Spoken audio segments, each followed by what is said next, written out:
bienvenue dans notre second webinaire. Pour rappel, en fait, dans le premier webinaire, on avait invité Laurence Brettstern, qui est une ancienne dirigeante de LinkedIn, pour parler de culture d'entreprise et de comment finalement ces valeurs d'entreprise pouvaient nous sauver, comment l'ADN d'une entreprise pouvait être en capacité de la sauver en période de crise. Je vous invite d'ailleurs à retrouver l'article et le replay sur notre blog. Et dans ce second webinaire, on a souhaité inviter Pierre Hernandez, qui est la directrice du développement et de l'animation de la communauté RH chez Safran, et qui intervient pour nous parler de leadership et plus spécifiquement de leadership collaboratif. Donc, le format, on a repris le même que celui de la dernière fois, c'est-à-dire une discussion de 30 minutes, suivie de questions-réponses. Donc, vous pouvez tout à fait poser vos questions en cours de route, mais on les traitera plutôt à la fin. Pour éviter de couper Pia. En revanche, on veut quand même vraiment vous faire intervenir au milieu et on vous posera des questions via un sondage. Donc, ça nous permettra vraiment d'en savoir plus sur vous, sur votre expérience et de proposer quelque chose d'assez, un format plutôt dynamique. Avant de passer la parole à Pia, je vous fais une rapide présentation du coup de CocoWorker pour ceux qui ne connaissent pas. Moi, je m'appelle Faustine Durier, je suis la fondatrice de CocoWorker. C'est une start-up qui a bientôt 3 ans maintenant et j'ai la chance d'être accompagnée d'une équipe d'une dizaine de personnes. J'avais imaginé CocoWorker quand j'étais consultante en conduite du changement chez AXA, donc je suis ravie de retrouver certains collègues aujourd'hui. Alors, à propos de CocoWorker, c'est une solution coopérative en fait, de valorisation des contributions positives dans l'entreprise. Donc, l'objectif, c'est vraiment d'améliorer l'engagement des équipes, mais aussi d'ancrer les bonnes pratiques qui ont été repérées par les collaborateurs. Donc, la solution, elle a pour objectif d'aligner l'entreprise avec ses ambitions, d'apporter aussi de la donnée sur des choses qu'on ne peut pas spécialement voir, des éléments un peu intangibles comme la culture d'entreprise, les influenceurs, les réseaux internes, etc. Mais aussi d'encourager les connexions en créant un état d'esprit finalement dans lequel tous les salariés vont être en alerte sur ce qui se fait de bien dans l'entreprise.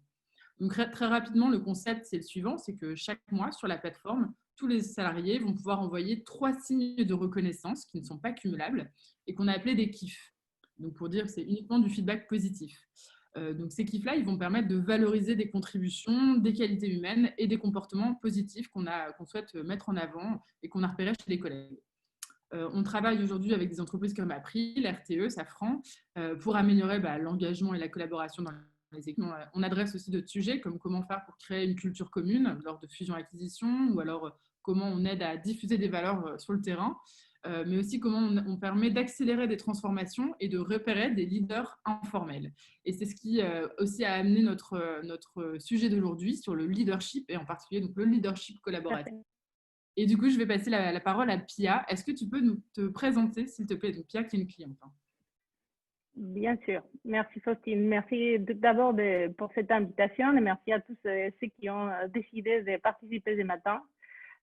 Franchement, je le fais avec beaucoup d'humilité parce que je ne suis pas du tout une experte de ce sujet, mais avec plaisir, j'essaierai de partager avec vous un peu de mon expérience et de ce qu'on a vécu ensemble avec l'équipe de CocoWorker. Donc, pour ceux qui ne me connaissent pas, je suis Pia Hernandez, je suis mexicaine. Ça fait 10 ans que je travaille pour Safran et il y a 4 ans que j'ai pris la décision de venir en France en tant que directrice de développement RH pour Safran Electronics et Défense. C'est à ce moment-là qu'on s'est rencontré avec Faustine et son équipe dans le lancement de CocoWorker. Et depuis 2 mois, je suis chez Safran et j'ai un nouveau challenge qui est être en charge de l'animation de la communauté RH au niveau global. C'est à peu près 1500 personnes qui sont distribuées dans à peu près 25 pays, des personnes avec une diversité de cultures et des horizons, des expériences. Et une chose que j'ai trouvé aussi très pertinente avec le sujet, c'est que finalement, c'est ma première opportunité dans la vie où je vais travailler avec une communauté qui n'est pas rattachée à moi, mais qu'il va falloir qu'on anime et qu'on embarque dans une vision collective de qu'est-ce que serait la vision de la RH chez Safran en 2030.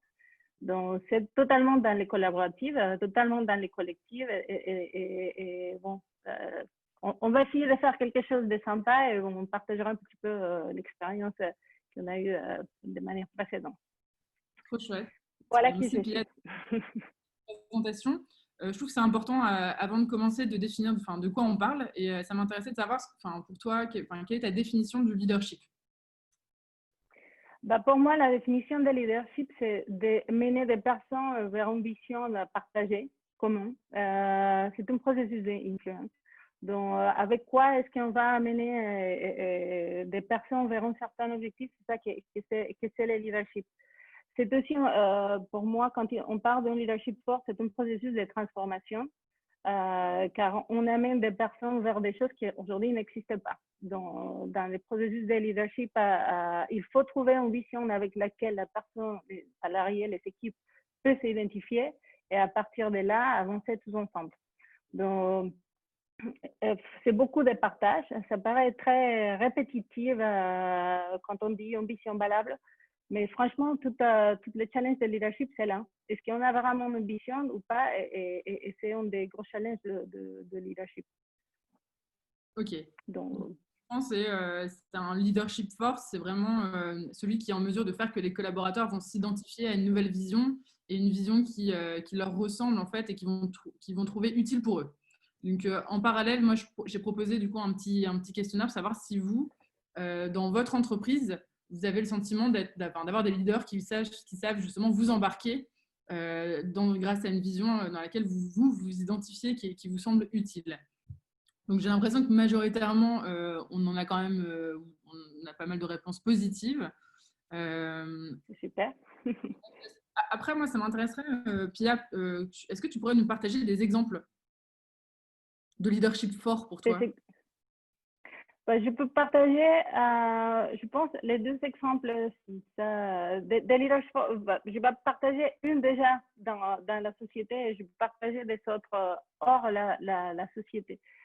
Chez Safran, je pense qu'on a eu la chance d'avoir des super leaders. Finalement, c'est un groupe super solide, mais là, c'est un groupe qui a beaucoup évolué ces dernières années.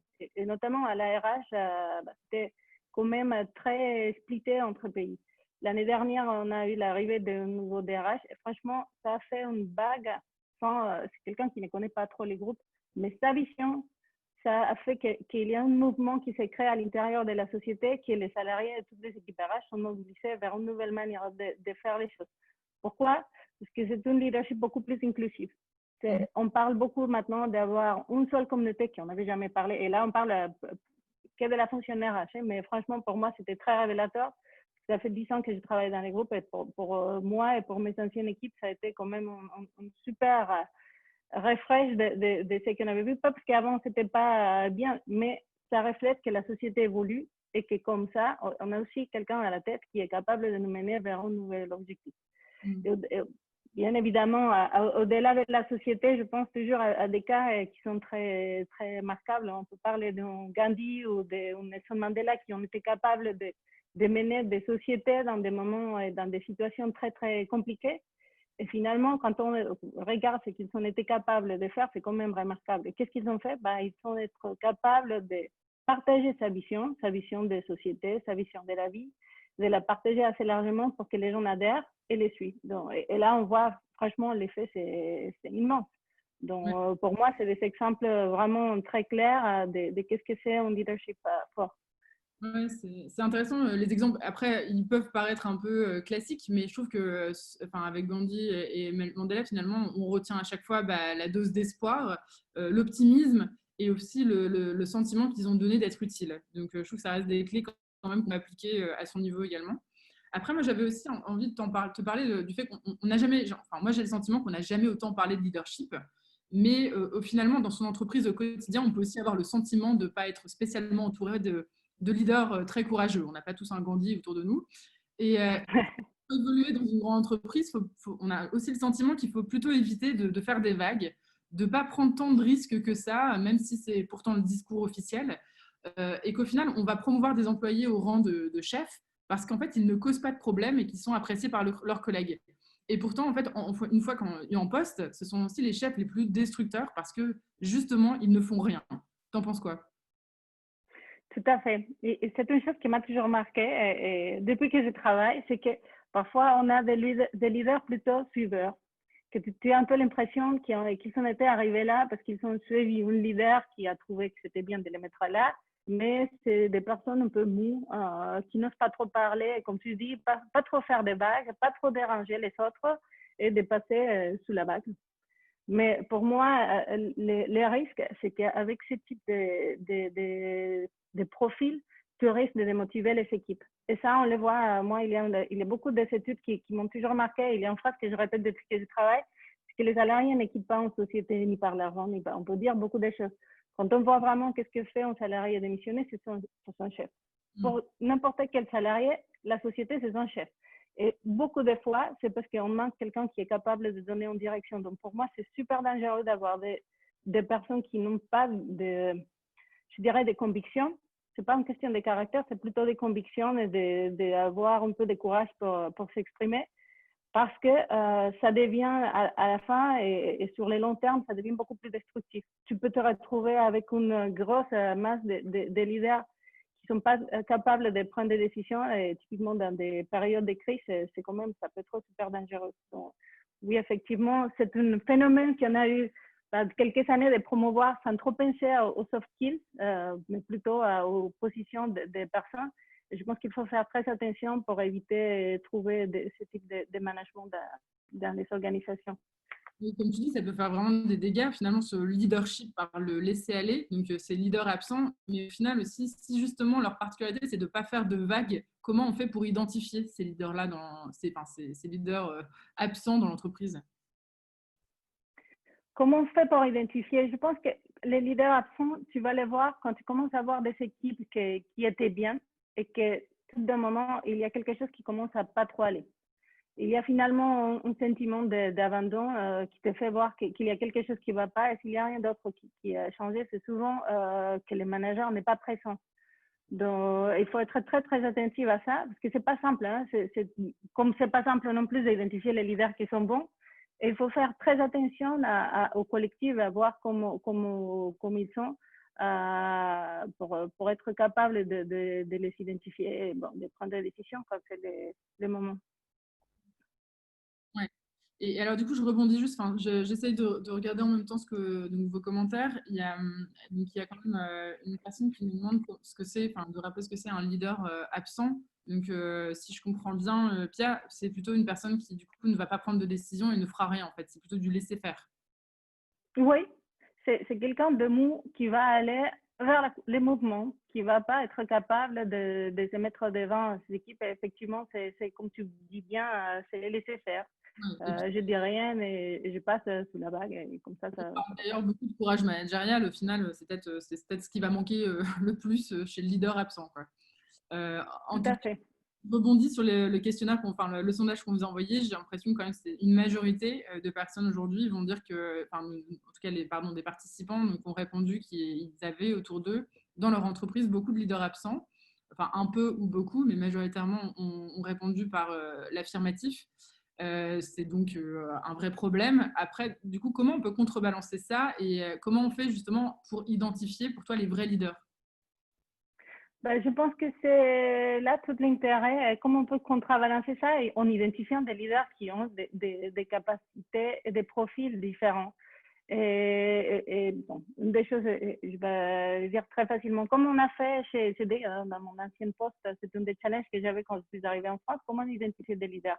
Déjà, tu as toutes les raisons un peu d'innovation, etc., qui font émerger des personnes un peu out of the box, qui sont capables d'amener les équipes derrière lui et qui peut-être ne vont pas avoir les profils que tu t'attends toujours. Et un autre outil qui pour nous a été super utile, c'était le déploiement des co-workers.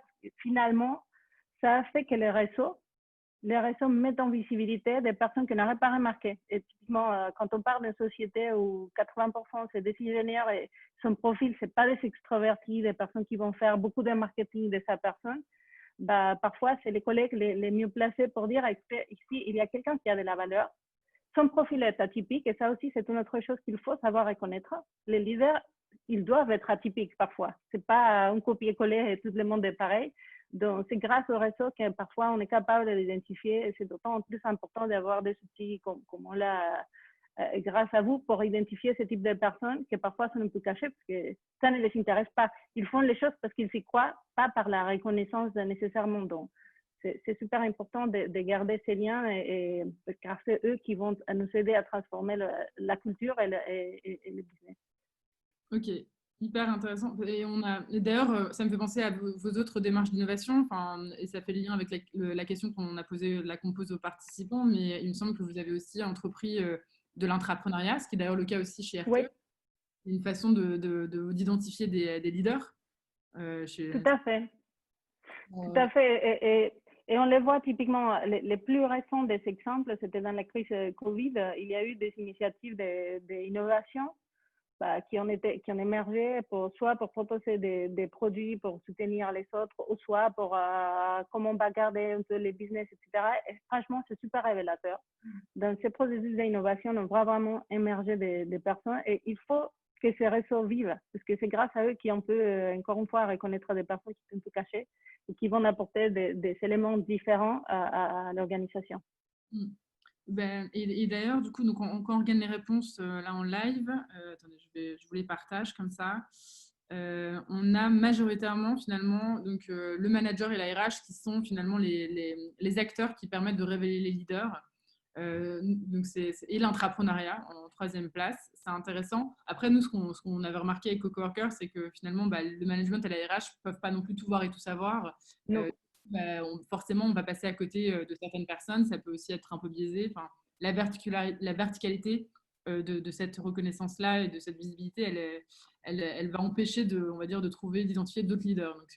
Donc c'est bien, peut-être que c'est insuffisant encore. Et d'ailleurs, c'est bien, on voit quand même que l'intrapreneuriat, les challenges d'innovation permettent de faire émerger d'autres personnes également. Différents, oui, oui, oui, tout à fait, tout à fait. Après, tu vois, Pia, moi je trouve qu'il peut exister aussi une différence entre le dirigeant et le leader. C'est-à-dire que les dirigeants ont une position bah, de puissance ou d'autorité, mais les leaders, ce sont ceux aussi qui nous inspirent. Qu'il s'agisse d'individus ou d'organisations, on suit les leaders, non pas parce qu'on doit le faire, mais parce qu'on veut le faire. Et il n'empêche qu'on a quand même tout souvent tendance à avoir le leadership dans des positions de pouvoir. Et on peut d'ailleurs se demander comment faire changer les choses quand on n'a pas de pouvoir. C'est quoi ton avis là-dessus? Bah, écoute, moi, je pense que c'est dans des situations comme ça où tu identifies les vrais leaders. Dans des situations où tu n'as pas de pouvoir. Ça peut être assez simple d'avoir une position de leader quand tu as de pouvoir, mais tout au contraire quand tu ne l'as pas.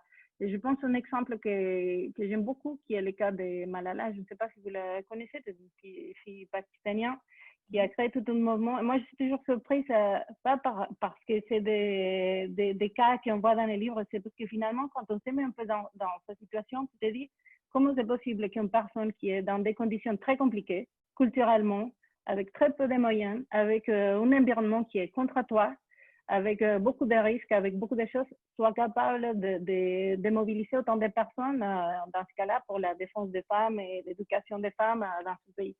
Ben, moi, je crois que là, il y a ce type de personnes, les choses qu'ils font, c'est une forte conviction et exactement ce dont on parlait, le courage de dire qu'est-ce que j'ai à perdre.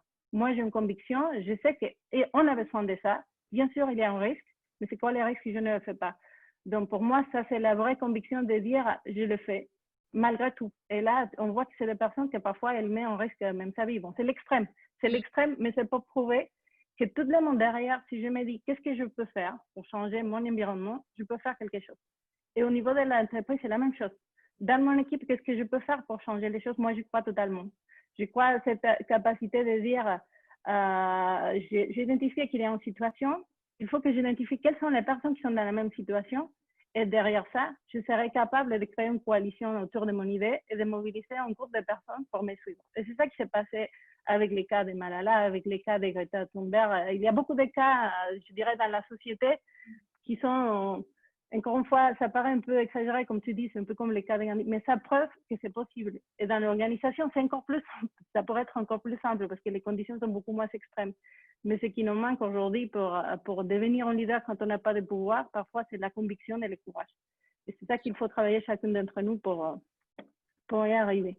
Non, c'est hyper intéressant. Donc, ce que je comprends bien pour toi, on peut devenir leader même quand on n'a pas de pouvoir dans l'entreprise, donc en créant finalement une sorte de coalition, en créant une communauté autour de son idée, parce que bah, en face, aucun dirigeant va pouvoir ignorer finalement ce mouvement-là, le fait que, enfin, cette influence-là. Mais j'aimerais bien savoir comment on crée un mouvement pour toi. Parce que ça... Comment on crée un mouvement? Je pense qu'à partir de là, je vais prendre un autre exemple qui est assez connu, qui est le cas de Martin Luther King. Derrière, il y a une chose que j'aime beaucoup, une phrase que j'aime beaucoup des Américains, qui est c'est le speak up, speak up, qui dit bah, je me lève et je parle. Et c'est une fois que tu as identifié pourquoi tu veux faire les choses et qu'est-ce qui t'amène à faire une chose. Si on prend le cas de Martin Luther King, bon, il avait sa cause et qu'est-ce qu'il a fait? Il a parlé. C'est le verbe de speak up. Il a été capable aussi, dans des conditions, de répéter à ce qu'il croyait.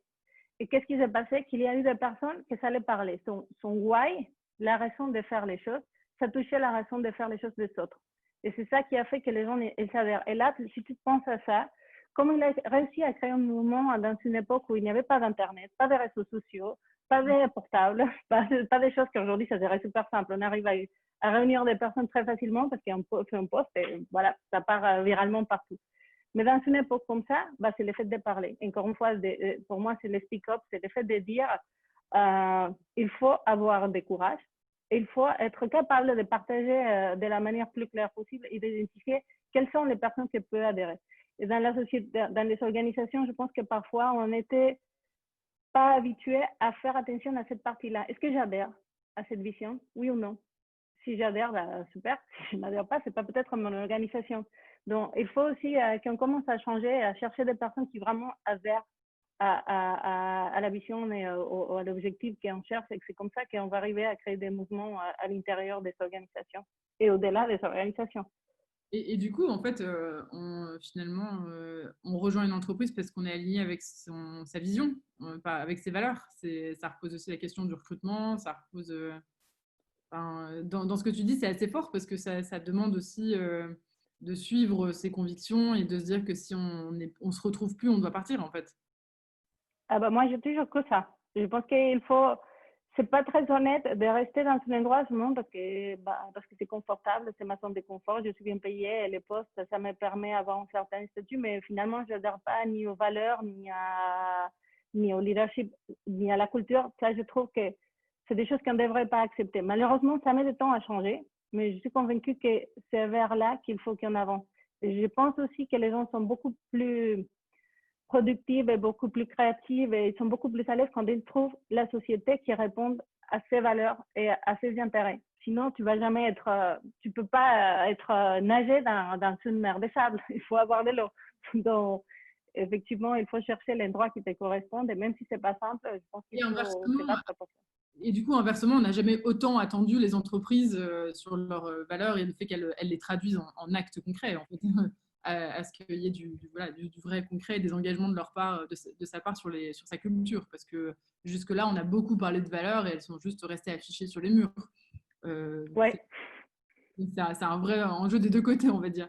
Tout à fait. Pour finir, juste pour revenir sur notre leadership, donc j'ai partagé les résultats du sondage. Donc, globalement, donc dans l'audience, donc, les participants nous ont indiqué qu'ils n'avaient pas forcément d'autorité hiérarchique, mais qu'ils considéraient être un leader. Moi, j'aimerais bien juste te parler de quelque chose que j'avais entendu qui s'appelle le syndrome de l'arrogance, qu'on dit comme une sorte de cancer du leadership. Est-ce que tu peux nous en parler? Pour moi, je vais te définir ça avec mes mots. C'est un peu la vieille école de leadership. C'est l'école de je suis le chef. J'étais un peu comme les rois, mis là. Je n'ai pas besoin des autres. C'est moi qui dis, c'est moi qui sais. Et les autres, elles sont qu'à obéir, avoir peur de moi et à me suivre. Et effectivement, comme tu dis, ça c'est le cancer des organisations parce qu'à la fin, les équipes, ils ne se sont pas impliquées. Ils ne se sont pas engagés avec ce type de personnes et ils ne se sont pas nécessaires. Et je dirais, la société a beaucoup évolué. Les gens actuellement ne semblent pas être dans un endroit où ils ont les sentiments de ne pas avoir de la valeur ou pas se sentir partie de cette organisation. Donc, effectivement, je pense que c'est très dangereux. Malheureusement, c'est loin d'être fini. Je pense qu'on trouve encore pas mal de leaders dans cette configuration. Mais j'ai l'espoir que c'est de moins en moins. J'ai l'impression que les nouvelles générations et aussi des générations anciennes, ils sont un peu assez de ce leadership et il faut qu'on évolue et qu'on change vers un leadership beaucoup plus collaboratif. Oui, non, mais tu as raison, parce qu'au final, quand on parle de syndrome de l'arrogance, c'est donc finalement le dirigeant qui ne va pas demander l'avis des autres. C'est ça, qui ne va pas se dire qu'il peut être enrichi par d'autres idées, par d'autres opinions. Que ce leadership-là, il va pas libérer les leaders chez les autres. Et ce qui confirme ce que tu nous dis, c'est qu'on a de plus en plus d'outils collaboratifs qui permettent de donner une voix à chacun des salariés. moi, justement, ça me fait penser à l'économiste américain James Surowiecki qui affirmait dans son livre La sagesse des foules, que vous connaissez peut-être, que bah, finalement, personne n'est plus intelligent que tout le monde. Et même lorsqu'un groupe de personnes se réunit, en fait, il y a aussi les biais qui vont s'annuler et en contrepartie, les savoirs qui vont s'accumuler. Mais moi, ma question, donc, parce qu'on est tous d'accord, hein, je pense au fond, sur le côté, bah oui, à affirmer que personne n'est plus intelligent que tout le monde, que c'est le collectif est vraiment clé, etc. Mais est-ce que tu penses qu'il existe des conditions pour vraiment faire émerger et vivre du coup le leadership collaboratif? Oui, oui, définitivement, je pense qu'il y a des conditions nécessaires. Et les premières, je pense que le leader d'aujourd'hui qui va être collaboratif doit être très humble. C'est la première des choses qu'il faut avoir pour comprendre qu'on n'a pas toutes les réponses et pas toutes les solutions. C'est de pouvoir accepter cette, je dirais, cette incapacité à résoudre tout sans les autres. Et aussi humilité à comprendre que maintenant on habite dans une société qui est beaucoup plus globale et ça fait qu'on a besoin d'avoir une diversité des points de vue pour proposer des choses qui soient plus pertinentes.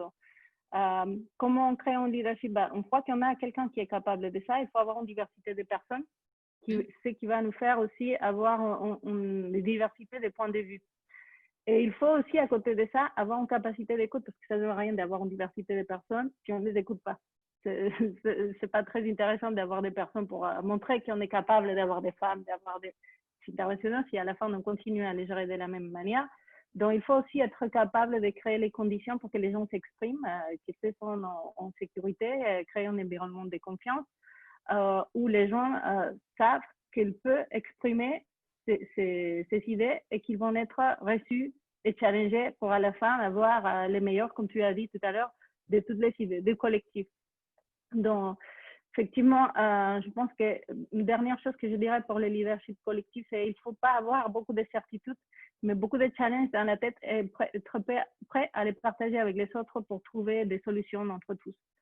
Si on part d'incertitude, on ne va pas être capable de faire participer les autres. Par contre, si on a des sujets à partager dans lesquels on veut avoir les points de vue des autres, on va être capable de faire émerger des idées de tout le monde. En fait, c'est intéressant parce que je trouve que quand on parle, donc, quand tu parles du leadership collaboratif, ça fait vraiment écho à cette posture de manager-coach dont on parle souvent en disant qu'on va arrêter le management très directif et donc le manager va devenir plutôt un animateur qui va faciliter les interactions, les connexions, qui va permettre de créer cet environnement de confiance, etc. Donc enfin, tout se regroupe heureusement. Et d'ailleurs, juste, je voulais profiter pour partager les résultats. Donc, on a voulu demander aux participants qu'est-ce qu'il en était dans leur entreprise. Est-ce que justement les conditions étaient réunies pour faire émerger ce leadership collaboratif? Donc, visiblement, on a le non pas vraiment qui ressort. Bon, après, si on a quand même une majorité de oui. Mais ouais, c'est assez contrebalancé, on va dire. Il y a quand même du travail à faire. On partage les résultats en même temps. Voilà. Après, tu vois, Pierre, on peut être que d'accord avec la puissance du collectif, mais tu trouves pas quand même qu'au fond, on reste très attaché à l'idée du leader providentiel, du Steve Jobs, etc. Oui, je pense que c'est un peu comme les histoires que les enfants aiment bien. Le fait de dire il y a quelqu'un qui va venir me sauver et qui va venir résoudre les problèmes. Mais je pense que ça devient beaucoup moins réaliste avec le temps. Et pourquoi? Parce qu'on a une société beaucoup plus complexe. Bien sûr, comme tu dis, on a un corps de Steve Jobs, des personnes comme ça. On aime bien croire que le président de tous les pays va résoudre les problèmes. Mais c'est pas ça. C'est plus valable. Je crois, en tout cas, moi, je le crois très peu. Je pense que dans la société actuelle, on a besoin de personnes qui inspirent, mais qui ne sont pas capables de résoudre toutes les choses. C'est le collectif qui doit être capable de trouver des solutions. Peut-être il y a quelques années, il y avait moins de personnes préparées, moins de personnes conscientes. Mais je pense que dans le monde actuel, même si on aime bien, comme tu dis, c'est romantique de croire qu'il y a quelqu'un qui va arriver avec une solution pour tout le monde, c'est pas réaliste et c'est pas faire aussi. Moi, je trouve que c'est aussi une charge pour un leader de croire qu'il a toutes les solutions. C'est pas faire et c'est pas humain. Dans les conditions actuelles, c'est pas quelque chose que je souhaiterais à personne d'être avec cette responsabilité toute seule. Ok. Parce que c'est vrai qu'on a toujours en tête, qu'il va suffire de faire un discours inspirant. Ah bah oui, bah non. derrière, les équipes vont embrasser le changement d'elles-mêmes, que ça va être super et qu'au final, dans un monde interconnecté, c'est impossible. Qu'aujourd'hui, pour amener vers le changement, va falloir impliquer les personnes et aussi afficher, j'imagine, le fait qu'on a besoin, du collectif. Après, moi, ça m'intéresserait que tu continues sur cette idée-là et que tu nous partages pour toi la différence entre un leader un peu héroïque et un leader collaboratif, justement. Je pense qu'une des différences, c'est que le leader héroïque, il a déjà un objectif clair auquel il veut aller. Et c'est défini, il n'y a pas de questions des autres comment on peut arriver. C'est quelque chose qui peut être atteindre par une seule personne. C'est un objectif que lui, le leader collaboratif ne va pas mettre un objectif qui va être résolu par une seule personne. Par principe, si je pose un challenge qui peut être résolu que par les collectifs, je ne suis pas un leader héroïque. Ça veut dire que j'aurais besoin des autres. Je pense aussi qu'il y a une différence, c'est le fait de les leaders héroïques voient les autres comme des concurrents. C'est un peu comme la compétition. Et les leaders collaboratifs, pour eux, les autres sont des alliés, sont des personnes qui vont l'aider à grandir, à construire, qui sont plutôt dans l'aide et pas dans il faut que je me protège, c'est que moi qui doit sortir de l'eau quand il y a des challenges. Je pense que la différence, c'est comment on aborde les problèmes. Est-ce qu'on l'aborde de manière où c'est moi qui veux se mettre en avant ou je veux que les collectifs sortent en grandissant de cette situation. Ok.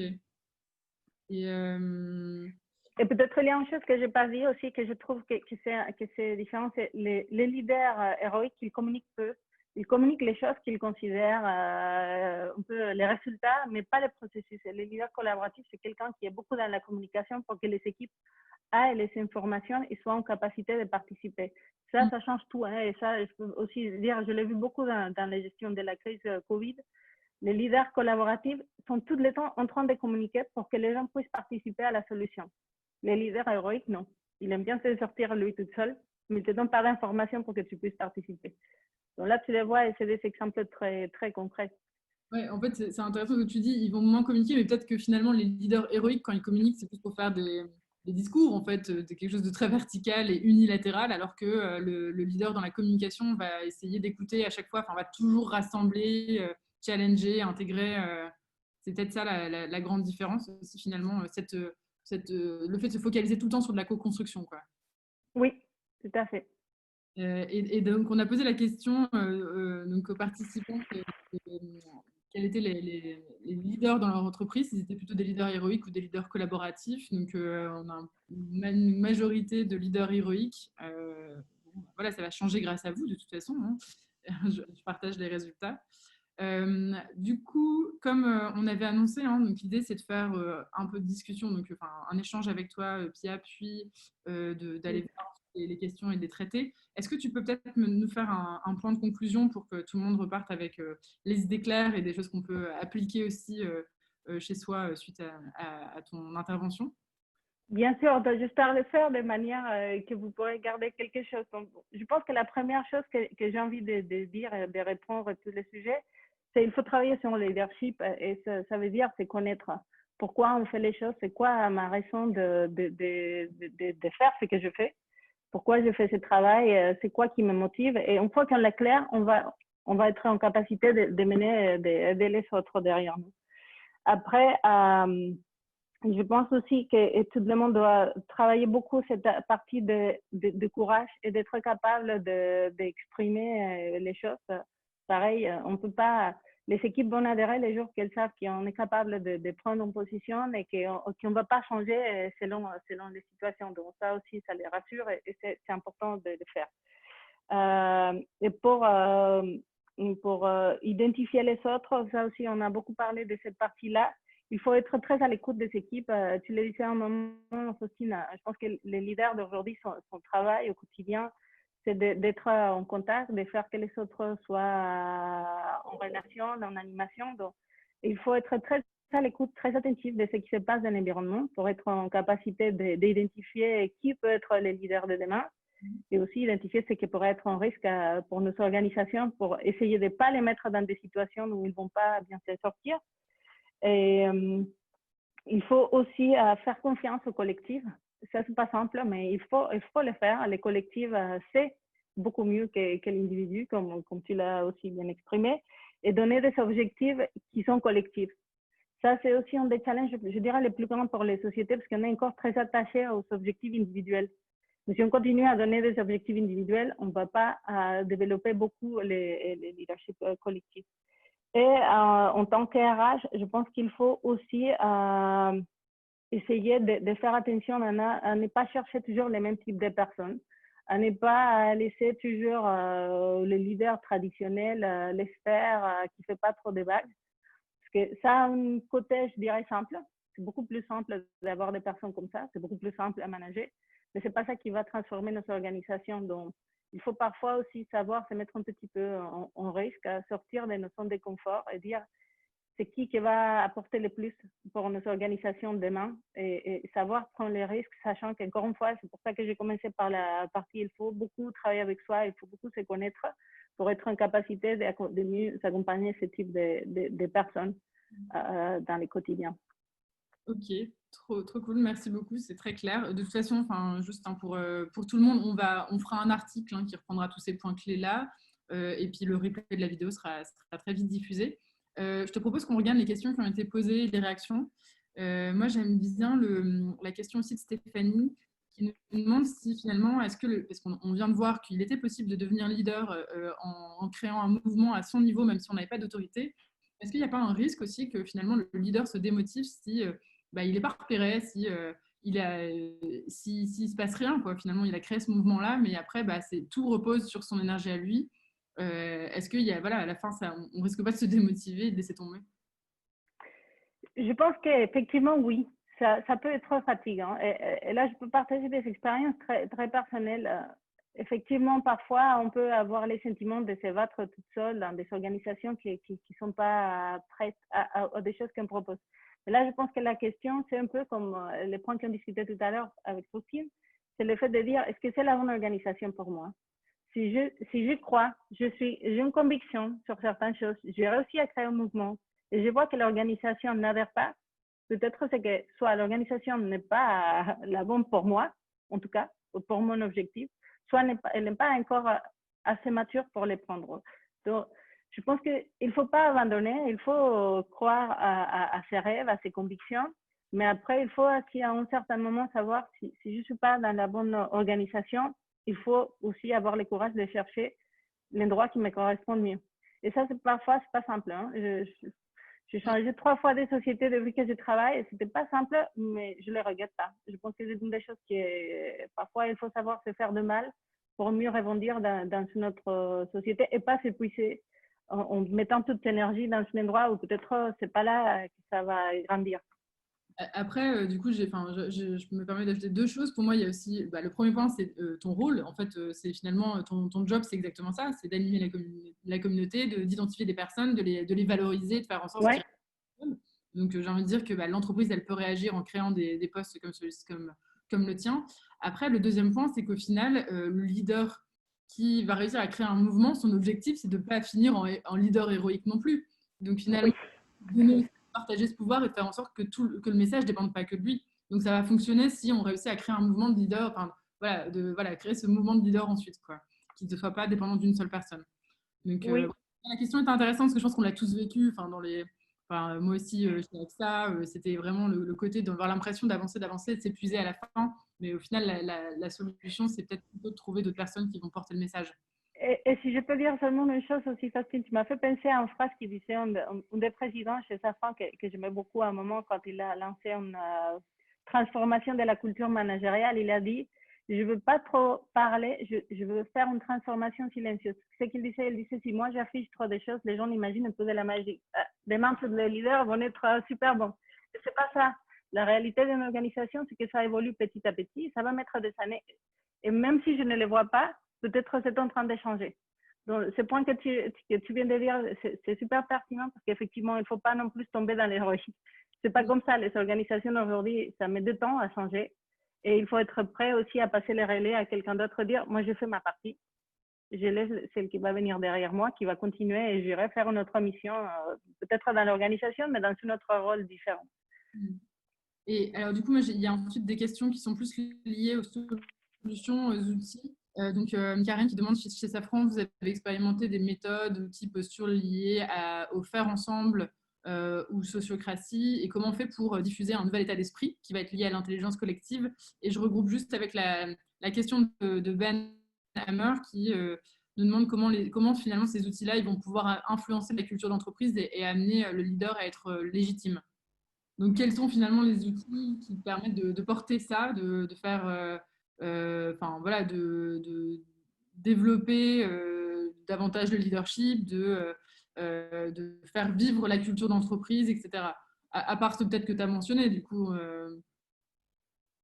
Ben, je pense qu'on a déjà beaucoup parlé sur les choses qui ont bien marché chez Safran. En tout cas, je peux parler de mon expérience depuis que je suis là. J'ai vu beaucoup, beaucoup de changements.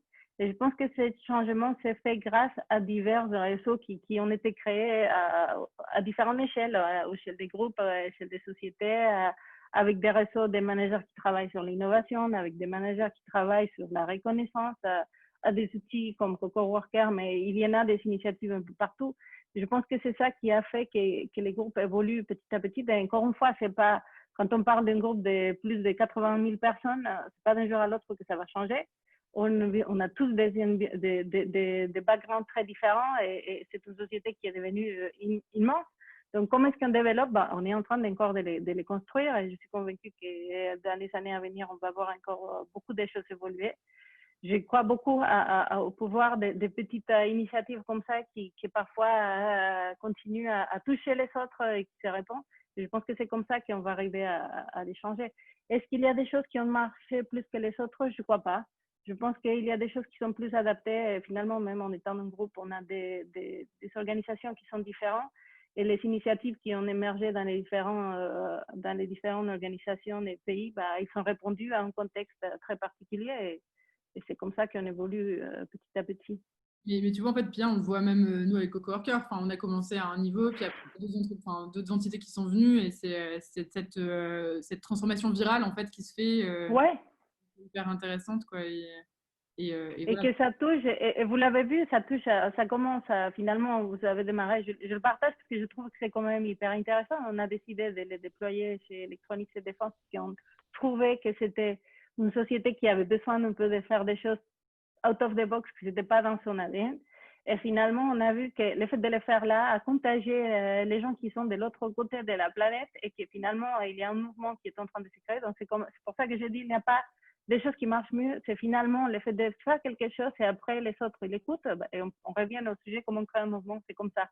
Il y a quelque chose qui émerge et qu'après, l'autre le voit et ça lui donne envie et il adhère. Et il y a un autre qui adhère, et il y a un autre qui adhère. Donc, et par contre, comme tu dis, il ne faut pas lâcher. Là, il faut continuer et pas lâcher quand on... Je trouve qu'il y a un côté aussi d'y croire, en fait, jusqu'au bout. Parce que c'est jamais une adoption immédiate, c'est jamais tout rose, finalement, l'innovation. Donc, si on n'y croit pas et si on ne lui donne pas sa chance, ça ne marche pas. Donc, c'est ça qui est... Oui.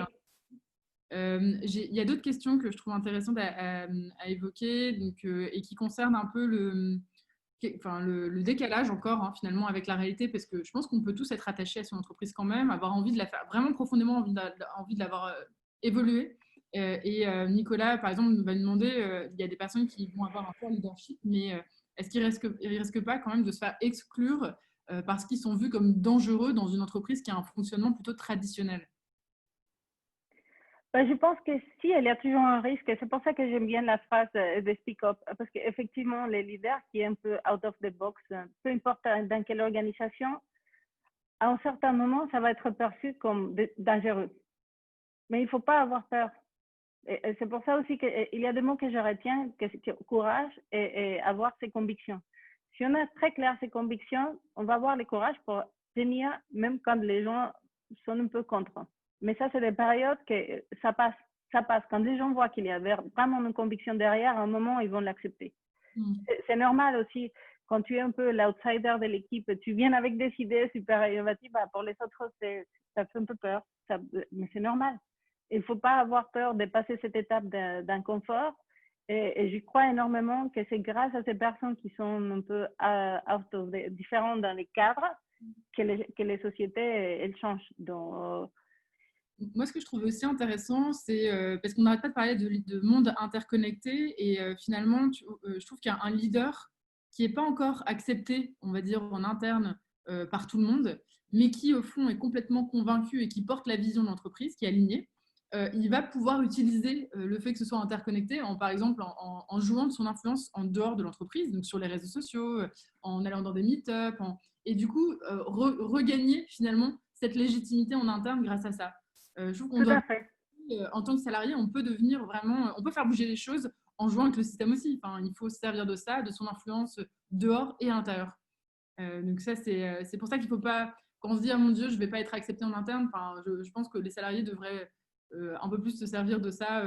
Voilà, comme aujourd'hui, vous êtes tous connectés.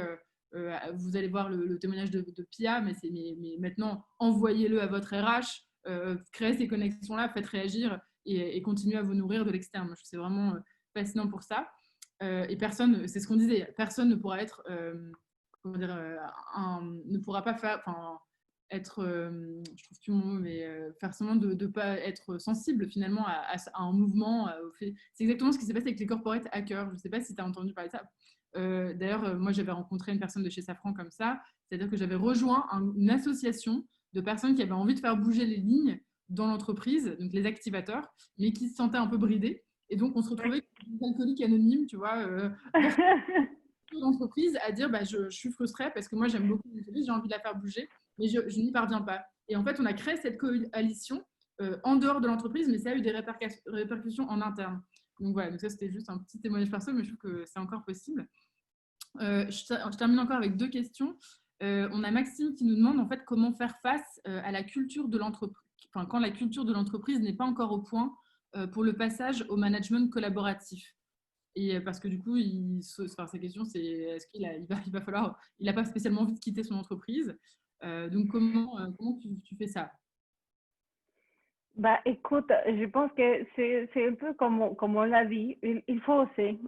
Et tu l'as dit tout à l'heure, franchement, je me suis sentie beaucoup de fois comme une extraterrestre qui arrivait dans l'organisation parce que l'organisation n'était pas prête pour beaucoup de choses à un certain moment. Mais je pense que quand tu es capable d'expliquer, si on revient à cette question, comment je peux proposer le leadership collaboratif dans une organisation qui n'est pas prête à l'entendre? Si on est capable d'expliquer, ça va être quoi l'avantage de le faire? Pourquoi on a besoin de ça? Pourquoi je suis en train de proposer ça et pas rester dans l'état? Parce que si je veux changer les choses, c'est pour que quelque chose s'améliore. Donc, qu'est-ce qu'il y a derrière pour dire pourquoi je propose cette modification? Moi, mon expérience, je peux dire, j'ai toujours trouvé, et même si Safran, c'est un groupe que j'adore, hein, je dis, je suis bien tapée Safran, mais c'est un groupe quand même assez classique et finalement, pour proposer des choses, il faut savoir trouver qui est la bonne personne qui va avoir l'oreille la première fois pour que tu proposes des choses un peu différentes. Je pense que dans toutes les organisations, il y en a ce type de personnes. Il faut aller les chercher. Peut-être pas tout le monde va être convaincu, mais ça suffit d'une personne bien positionnée qui va aider à débloquer les choses. Et à partir de là, c'est des petites boules d'énergie qui vont commencer à bouger et c'est ça qu'il faut chercher. Toutes les organisations aujourd'hui, je crois énormément quand on voit la société, moi ça m'impressionne toujours parce que je travaille beaucoup avec beaucoup de pays. Bah, la société aujourd'hui, c'est la même partout, peu importe dans le monde. Donc au-delà des organisations, je pense que ce type de besoins, ils sont là. Donc même si tu vois ton organisation pas prête, je pense qu'ils sont prêts. Il faut seulement trouver qui est ton bon interlocuteur à l'intérieur qui peut t'aider un peu à commencer à mettre des petites gouttes de curiosité pour que les gens puissent émerger et tenir et avoir très clair dans ta tête pourquoi tu veux le faire et je suis sûre que tu vas y arriver petit à petit. Du coup, en fait, C'est pas rapide, mais on arrive. même, tu vois, même le salarié peut s'appuyer sur les influenceurs internes. En fait, on parle toujours du management, du RH, mais en fait, on sait tous un peu la personne qui est là depuis très longtemps, voilà, qui a des bonnes entrées, qui connaît enfin, des personnes clés dans l'entreprise pour faire bouger les choses. Et ce qui est plutôt rigolo, c'est que bah, via Cocoworker, nous, en plus, on le voit visuellement dans la Ah carte. oui. Et du coup, on avait aussi ces exemples-là aux États-Unis, non, de personnes qui sont sorties de dingue et qui permettent vraiment de faire des électrochocs, de se dire, bah, tiens, cette personne-là, elle est vraiment intéressante, il faut absolument se servir d'elle, entre guillemets, enfin, en tout cas la valoriser parce que pour tous les autres salariés, c'est un rôle modèle. Et donc, la prochaine fois que j'ai un message à faire passer, bah, ce sera par lui, ce ne sera pas le manager, quoi. Donc, Tout à fait. Et ça a été magique. Je peux peut-être partager une autre chose, Faustine, aussi de notre expérience avec CocoWorker. Au moment quand on l'a déployé dans les premières équipes, il y avait beaucoup de résistance, de dire oui, est-ce que ça va répondre à notre culture, etc. Ça suffit que certains des personnes qui ont été reconnues un peu comme des experts techniques s'expriment en positif pour que la tête, le mindset de certains chefs qui étaient très opposés s'ouvre et ils disent ah ok, oui. Si lui il dit exactement comme tu dis, si lui il dit que ça marche, peut-être oui, ça va marcher.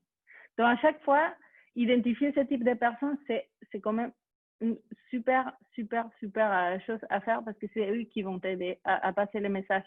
Donc, encore une fois, de manière pour le faire, il y en a plusieurs, mais ça, il ne faut pas l'oublier parce que c'est comme ça qu'on arrive à faire évoluer les mentalités.